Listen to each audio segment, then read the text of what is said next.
지금 우리가 이제 이 세상에서 살다가 포기하는 이유가 있습니다. 그래서 포기하는 이유는 간단하게 하나님을 모르기 때문에 포기합니다. 그래서 하나님의 성품을 알고 하나님이 어떤 분이시라는 걸 알면 우리는 절대 포기할 수 없죠.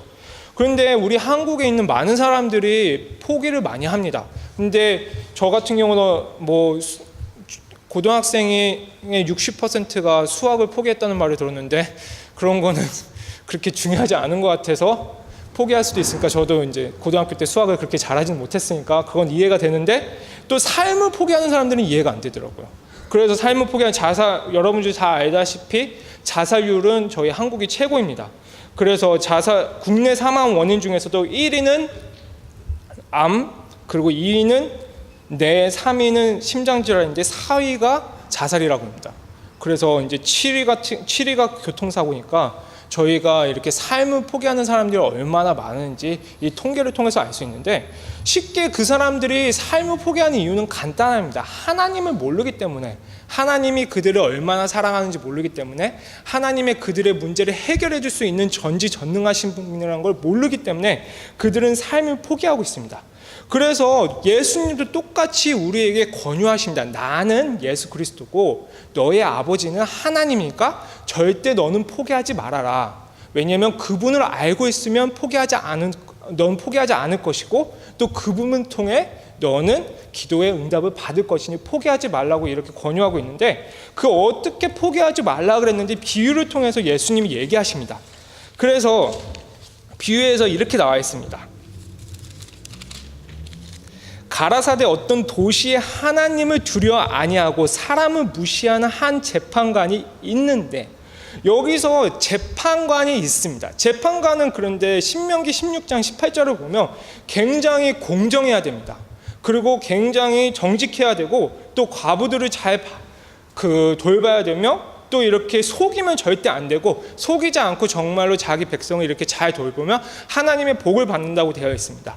그러나 본문에 나와 있는 대로 그 도시의 재판관은 하나님을 두려워 아니하고, 여기서 하나님을 두려워하지 않는다는 것은 이 땅에 나중에 예수님이 재림하시거나 또 하나님이 이 땅 가운데 다시 오실 때 그때 하나님이 나에게 심판을 주셔도 나는 두렵지 않다는 것입니다. 즉 하나님은 내 삶에 없다, 하나님이 내 삶에 심판을 주든 말든 난 상관이 없다라고 얘기하는 거고, 그와 또한 동시에 사람을 무시하는 한 재판관이 있는데, 여기서 사람을 무시한다는 거 보면 신명기 28장에 보면 과부를 잘 대하면 복을 주고 과부를 잘 대하지 않으면 저주를 준다 그랬습니다. 그러니까 저주도 상관이 없는 거고, 사람들이 나를 어떻게 생각하는지, 내 명성이 어떻게 생각하는지 전혀 상관이 없다는 것입니다. 그러니까 이 세상에서 제일 무서운 재판관입니다. 즉 하나님도 두려워하지 않고 사람도 두려워하지 않으니 얼마나 무섭고 악한 재판관일 수 있습니까? 그런데 여기서 과부는 이 재판관에게 한술 더 뜹니다. 왜냐하면 3절에 보면 그 도시에 한 과부가 있어 자주 그에게 가서 내 원수에 대한 나의 원한을 풀어주소서 하되, 내 원수에 대한 나의 원한을 풀어주소서. 그런데 여기서 과부가 재판관에게 말하는 방식이 어떻게 보면 조금 나쁩니다. 왜냐하면 지금 보통 과부가 자기가 약한 사람이면 윗사람에게 좀 공손하게 부탁을 합니다. 저 제발 부탁드립니다. 제발 이렇게 잘 해주세요. 그래서 룻기에서 2장 10절을 보면 룻이 보아스에게 접근할 때 나는 당신의 종입니다, 막 그런 식으로 겸손하게 접근했는데, 여기서는 오히려 계속 따집니다. 나 이거 들어주세요. 나 이거 원한을 갚아주세요. 그래서 계속 그렇게 합니다. 그런데 3절에 보니까 자주 그에게 갔다고 그랬습니다. 그래서 4절에 그가 얼마 동안 듣지 아니하였다가 후에 속으로 생각하되 내가 하나님을 두려워 아니하고 사람을 무시하나 이 과부가 나를 번거롭게 하니 내가 그 원한을 풀어주리라. 즉 계속 과부가 와가지고 난리를 치는 것입니다. 내 원한을 풀어달라고, 내 원한을 풀어달라고.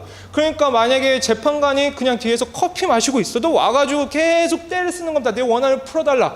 그리고 나갈 때도 내 원한을 풀어달라. 그리고 어떻게도 내 원한을 풀어달라. 내가 비록 하나님도 두려워, 내가 심판당한 것도 두려워하지 않고, 또 사람들이 나를 어떻게 착하다고 생각하는지 아니면 못되다고 생각하는지 상관이 없는데 자꾸 옆에서 내 원한을 풀어달라, 내 원한을 풀어달라 하니까 도저히 귀찮아서 어쩔 수 없이 원한을 풀어 주었습니다. 그래서 이게 어떤 상황이냐면 우리 현실에서 이렇게 적용을 하자면 이런 것입니다. 예를 들어서 자식이 군대에 갔습니다. 군대에 가가지고 이렇게 자식이 사고를 당했습니다. 그러면 엄마가 군대에 막 이렇게 따집니다. 어떻게 이렇게 내 자식이 사고를 당했냐고. 그런데 보통 그렇게 됐을 때 보통 이루어지지 않습니다. 보통 이제 군대는 이렇게 잘 마무리를 합니다. 현실적으로. 그런데 계속 그렇게 하고 또 회사원에서도 회사에서도 이렇게 잘 다니고 있다가 만약에 그 상사가 내 부하 직원이 마음에 안 들어서 잘리게 되면 계속 이렇게 따집니다. 나 왜 잘렸냐고. 그러면서 계속 이렇게 컴플레인을 하면 들어주는 경우도 있습니다. 그래서 지금 이 상황입니다. 그러니까 비유로 말하는 것입니다. 예수님은 이게 바로 이 세상이다. 이 세상에는 하나님을 모르는 사람도 있고 하나님의 사람을 무시하는 사람도 있고 정말로 이 세상은 정말 요란벅석하고 정말로 요지경이고 정말로 정치적인 일 아니면 경제적인 일 별의 별일이 다 일어난다. 그렇지만 이런 세상에서도 계속 컴플레인을 하면 예수님은 믿든 예수님은 안 믿든 하나님을 믿든 하나님을 믿지 않든 아니면 네 사람을 좋아하든 싫어하든 아니면 그 사람이 네가 좋든 싫든 아니면 그 사람한테 좋은 소리를 듣든 안 듣든 계속 컴플레인을 하면 정부가 가끔 네 말을 들어주고 회사가 가끔 네 말을 들어주고 재판관이 가끔 네 말을 들어준다. 그런데 하물며 하나님은 네 말을 들어주지 않겠느냐. 여기서 포인트는 그것입니다. 이 세상은 이렇습니다. 이 세상도 컴플레인 계속하고 정부한테도 하고 정말로 회사한테도 하면 결국에는 귀찮아서 하나님을 알지 못하고 사람을 무시해도 들어주는데 하물며 너를 사랑하시는 너를 택한 하나님 아버지께서 너의 기도를 들어주지 않겠냐 하는 예수님의 권유입니다. 그래서 이렇게 나와 있습니다. 그러므로 내가 이르노니 목숨을 위하여 무엇을 먹을까 무엇을 마실까 몸을 위하여 무엇을 입을까 염려하지 말라. 목숨이 음식보다 중하지 아니하면 몸이 의복보다 중하지 아니하냐. 공중의 새를 보라. 심지도 않고 거두지 않고 창고에 모아 들이지도 아니하되 너희 천부께서 기르시나니 너희는 이것들보다 귀하지 아니하냐. 하나님의 시선으로 봤을 때는 이 세상도 그렇게 돌아가는데 내가 택한 나의 백성은 하나님께서 어떻게 대하겠냐는 예수님의 권고십니다.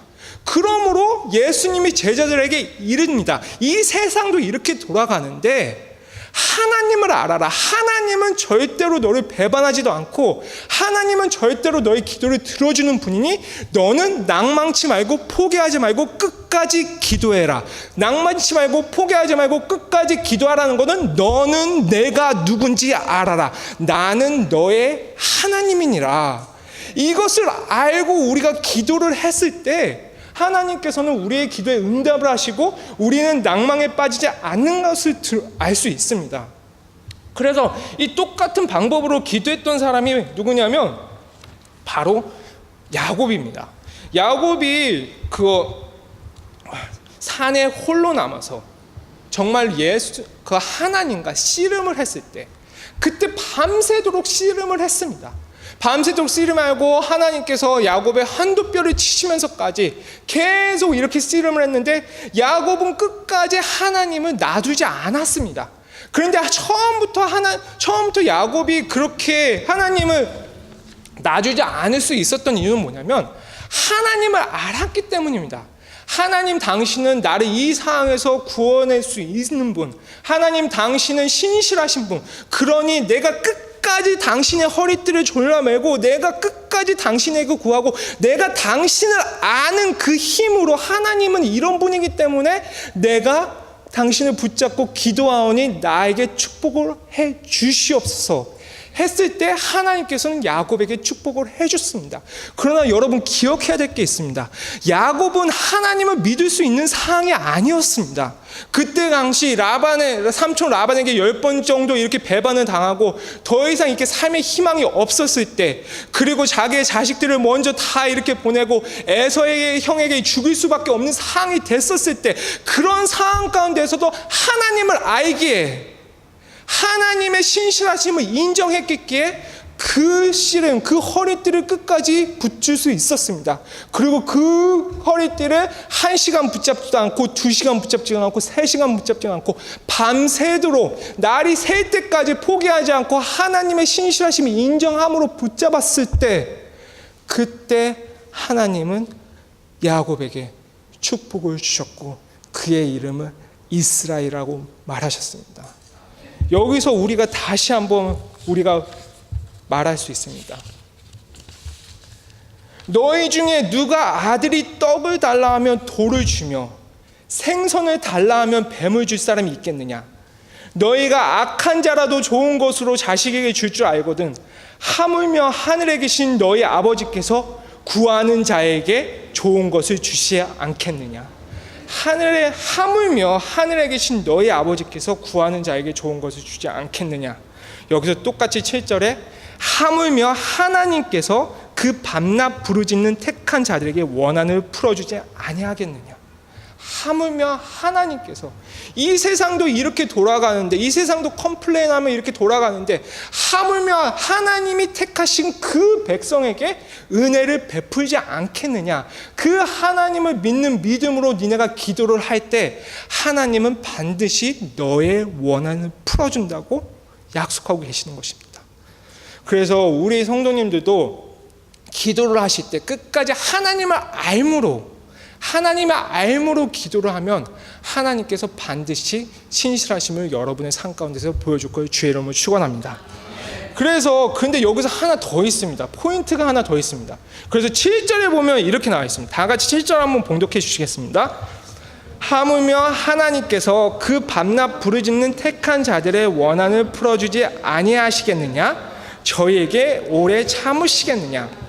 그래서 이게 바로 성경이 아름다운 이유인 것 같습니다. 왜냐하면 이게 여기 이렇게 나와 있습니다. 그 원한을 풀어주지 아니하겠느냐, 원한을 풀어주지 아니하겠느냐까지만 하면 저 같은 경우 이해하기 쉽습니다. 근데 왜 뒤에 갑자기 저희에게 오래 참으시겠느냐?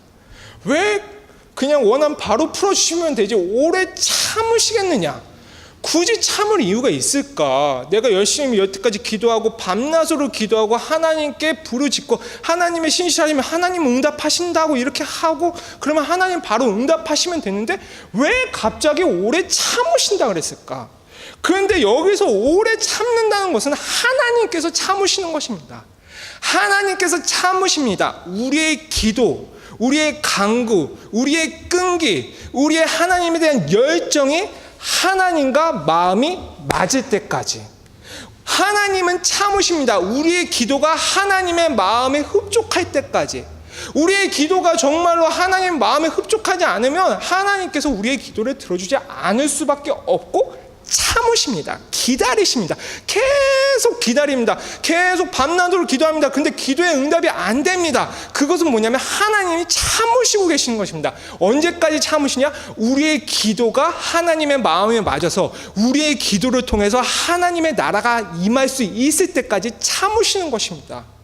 우리의 기도가 정말로 셀피시하고 이기적이고 내 자신만을 위해 기도하고 정말 이 세상을 타락하게 만드는 기도인데 하나님께서 참으시지 않으신다면 우리의 삶에 더 악함이 오고 우리의 삶 속에서 더욱더 나쁜 것들이 일어날 수밖에 없습니다. 그렇지만 하나님이 선하시고 하나님이 지혜로우심으로 우리의 기도를 들으시고 참으시고 우리의 마음이 하나님의 마음과 하나 될 때까지 기다리심으로 우리의 삶 가운데서는 하나님이 주신 그 거룩한 열매가 있음을 알 수 있습니다. 그래서 이것을 통해서 저희가 알 수 있는 게 뭐냐면 다윗의 삶을 통해서 알 수 있습니다. 왜냐하면 다윗이 그 밧세바랑 이렇게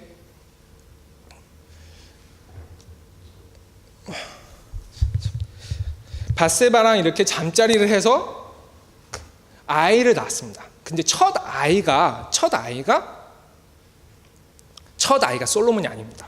밧세바가 아이를 이렇게 낳고 1년 뒤에 나단 선지자가 와서 이렇게 너의 아이는 이제 곧 죽게 될 거라고 그랬습니다. 근데 너의 아이가 첫 번째 너의 아이가 곧 죽게 될 거라 그랬을 때 다윗 왕이 했던 것은 뭐냐면 바로 금식했습니다.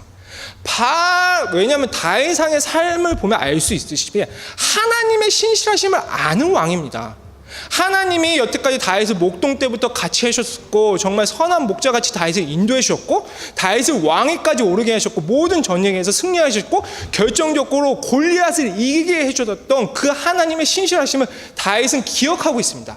그래서 다윗은 바로 나단 선지자가 자기 자식이 죽을 거라고 했을 때 바로 무릎을 꿇고 하나님께 매달렸습니다. 하나님 제발 나의 자식을 살려주세요. 하나님 나 정말로 이 자식만 살려주면 내가 뭐든지 다 할게요. 하나님 당신이 이스라엘 백성에게 신실하셨고 모세에게 신실하셨고 나에게 신실하셨고 내가 그 블레셋 군대와 싸울 때도 신실하셨고 하나님 항상 나에게 신실하셨고 선하셨는데 제발 이번에도 나한테 좀 선하게 대해주세요. 계속 기도했습니다. 그리고 다윗은 경험이 있었습니다. 하나님은 분명히 나의 기도에 응답하실 거라고. 그렇지만 하나님은 다윗의 기도에 응답하지 않고 그 아이는 죽었습니다. 그런데 중요한 건 뭐냐면 그 아이 다윗이 이렇게 기도를 하면서 그 아이가 죽었다는 소식을 들었을 때 그때 계속 기도를 하면서 하나님과 마음이 하나 되게끔 계속 이렇게 움직이고 있었던 것입니다. 하나님은 기다리고 계셨던 것입니다. 한마디로 말하면 기도를 했습니다. 첫 번째 시간에 기도를 했습니다. 내 의만 기도하고 내 기도 제목만 가지고 기도를 합니다. 두 번째 시간에 기도를 했습니다. 계속 내 의를 가지고 기도합니다. 세 번째 시간에 기도를 했습니다. 계속 내 거를 가지고 기도합니다. 그리고 네 번째 시간 때 기도했어요. 그때부터 하나님은 어떤 생각을 가지고 계시냐 생각을 합니다. 하나님은 어떤 목적을 가지고 계시냐, 하나님은 어떤 삶을 내 살기를 원하냐, 하나님은 어떤 방식으로 내 삶의 기도를 응답하시기를 원하냐 생각합니다. 다윗도 계속 그렇게 기도하면서 하나님 처음에는 무조건 아이를 살려달라 그러다가 나중에는 기도하기 시작합니다. 하나님의 방식, 하나님 당신은 어떤 생각을 가지고 계시고, 그러면서 서서히 나의 마음과 하나님의 마음이 하나가 됩니다. 그래서 신하들에게 다윗이 물어봅니다. 아이가 죽었느냐? 신하들이 두려워하면서 말합니다. 네, 아이가 죽었습니다. 그와 동시에 이미 다윗은 하나님과 한마음이 되었기 때문에 바로 하나님을 경배하였고, 하나님이 다윗이 예상하지 못한 다른 방법으로 바로 다윗의 기도를 응답하사 다윗에게 솔로몬을 허락하셨던 것입니다. 그게 바로 이 본문에 나와 있는 말씀입니다. 내가 8절에 보면 내가 너에게 이르노니 속히 그 원한을 풀어주리라. 그러니까 여기서 저는 처음에 헷갈렸습니다. 왜 7절에서 오래 참으시겠느냐?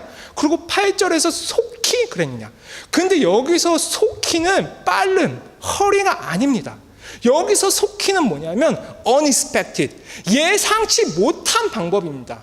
다윗에게 예상치 못하게 그 아이를 죽었지만 예상치 못하게 솔로몬, 다윗이 그때 기도할 때는 전혀 몰랐습니다. 그렇지만 솔로몬을 다윗에게 예상치 못하게 허락하셨던 것입니다. 결국에는 하나님은 오래 참으셨고, 그리고 속히, 빨리가 아닙니다. 하나님의 방식으로 다윗의 기도를 응답하셨습니다. 이 똑같은 기도의 응답이 여러분의 삶 가운데도 충만하게 주의 이름을 축원합니다. 그래서 이제 저 같은 경우도 저도 이제 비슷한 경험을 했는데 이제 정말 짧은 경험입니다. 그래서 처음에 호주 왔을 때 그 맥커리 대학에 가가지고 이제 그 선교사들 도와주는 그 돈 버는 법을 배우려고 갔습니다.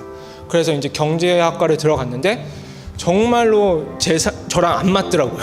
그래서 수학을 가르치셨는데 정말 그 수학 가는 게 정말 죽을 만큼 싫었습니다. 그러다 이제 하나님이 이렇게 저를 계속 기도했어요. 하나님 이렇게 어떻게 할까? 그래서 저는 솔직히 돈을 벌어가지고 하나님 선교사들이 이렇게 도와주고 싶었습니다. 그래서 선교지 가가지고 선교사들에게 돈을 이렇게 벌어가지고 이렇게 선교지를 운영했으면 좋겠습니다. 그렇게 하고 싶었는데 그거는 이제 저의 생각이었고, 계속 기도했더니 하나님께서 저를 목회자의 길로 인도하셨습니다. 그러나 하나님께서 목회자를 기도했고 그것을 제 마음속에 받아들이고 하나님의 마음과 내 마음이 하나 되었을 때 속히 빠르게 이루어지진 않았습니다. 그렇지만 속히 하나님의 방식으로, 예상치 못한 하나님의 방식으로 그 기도는 이루어져서 지금 제가 여기 아름다운 교회에서 전도사로 훈련받을 수 있는 것입니다. 여러분에게 어떤 기도 제목이 있는지 모르겠습니다.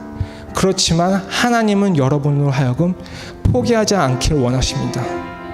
그리고 하나님은 지금 기다리십니다. 참으십니다. 여러분의 마음과 하나님의 마음이 하나가 될 때까지, 여러분의 마음과 하나님의 마음이 하나가 되는 그 순간 하나님은 속히 예상치 않는 방식으로 여러분의 원한을 풀어주시고 여러분의 기도를 응답하십니다. 다 같이 기도하시겠습니다. 다 같이 한번 통성으로 기도하기 원합니다.